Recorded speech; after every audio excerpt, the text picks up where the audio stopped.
Today, we will be looking at chapters 7 through 8 of The Chocolate Touch. Let's look at the before reading questions. Explain how John felt about eating sensible things at lunch that day.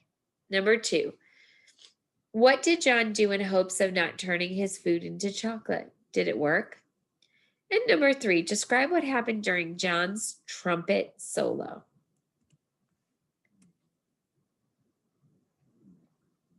Chapter 7. All right, boys and girls, Miss Plimsoll said, it is almost time for lunch.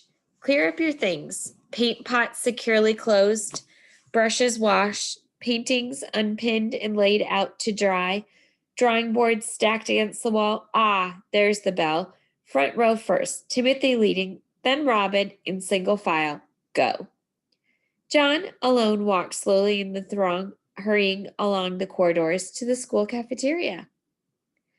The school was proud of the cafeteria and the food served in it. The room was spacious and bright, with windows all the way along one side overlooking the playground and the playing fields beyond.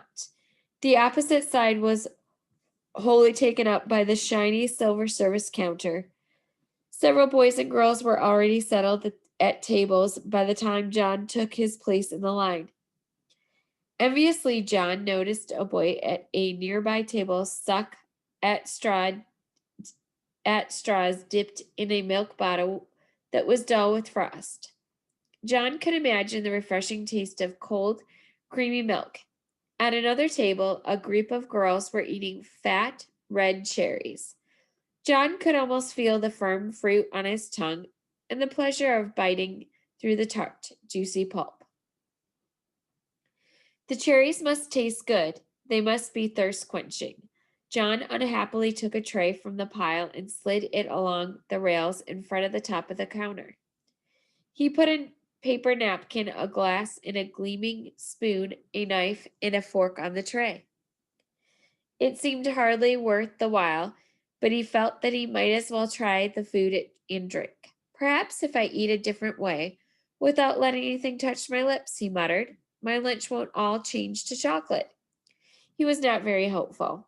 What? Asked the boy standing next to him. Nothing, John said. I thought I heard you say something about chocolate, the boy said. I had the hope this is the day for chocolate cream pie, he added. That'd be super. On chocolate cream pie days of the past, John had been known to skip the main course so that he might spend all his lunch money on dessert. The thought of 4 pieces of chocolate cream pie now suddenly made his stomach feel as though he were on a roller coaster, an uneasy, flibberty-gibberty sensation. John shuddered. Oh, he commented, wrinkled his nose, up his nose. The other boy shrugged his shoulders and started to choose his meal. John took a plate of cold chicken and ham, potato chips, and a crisp, moist lettuce and tomato salad.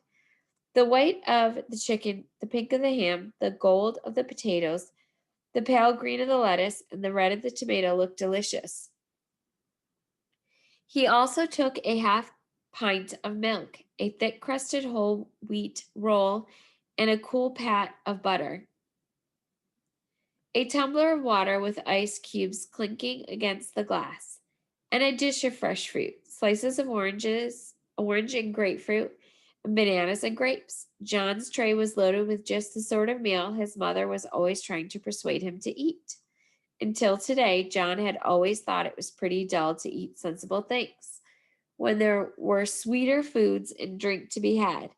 Today, however, the sensible things looked most appetizing, and his mouth began to water in its new sticky way. John paid for the lunch with the money his mother had given him, went to an empty table, and sat down. His fingers trembling slightly with eagerness, he cut a slice of lettuce. His fork went through the leaves with a promising crunch. He stuck the prongs of the fork into a mouth-sized piece of lettuce and carefully inserted it into his mouth. The lettuce didn't touch his wide-stretched lips. John's teeth came together in crisp layers of sweet chocolate. He took a small piece of potato chip. tilted back his head until it was looking straight up at the ceiling, and dropped the morsel straight down into his throat. He felt it go down, a sharp fragment of sweet chocolate.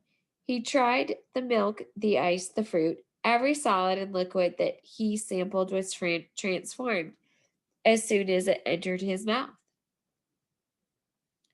Then he became aware of a shocking novelty that he hadn't noticed at breakfast. At the rim of each glass, there was a small semicircle of opaque brown. The bowl of his spoon and the prongs of his fork had become brown. As John watched horrified, the area of magic chocolate slowly spread until at last the glasses and cauldron were all solid chocolate. The trouble was unquestionably growing worse. John's scalp tightened with fear. What am I going to do? He asked himself miserably. Oh dear, oh dear. What is going to happen to me? Leaving his tray of chocolate, food, and drink and utensils, John stumbled away from the cafeteria and out to the playground. Chapter 8. English class passed without incident. Miss Plimsoll distributed word list for her pupils to take home. The more words you know, she explained as always, the more exactly you can think. There were some difficult new words John noticed. Indigestion, acidity, unhealthiness, moderation, digestibility. As Miss Plimsoll explained the meaning of each one, it seemed to John as though they all had a special bearing on his present uncomfortable condition. At last the bell rang. Very well, class, Miss Plimsoll said. Time for outside activities. Good afternoon. Good afternoon, Miss Plimsoll. Miss Plimsoll gave the signal for dismissal, and the pupils in the front row filed out, followed by those in the second row, including John and Susan. Susan played a violin in the school orchestra, and usually she and John went to the rehearsals in the auditorium together. This time Susan hurried on ahead of him. John followed very slowly.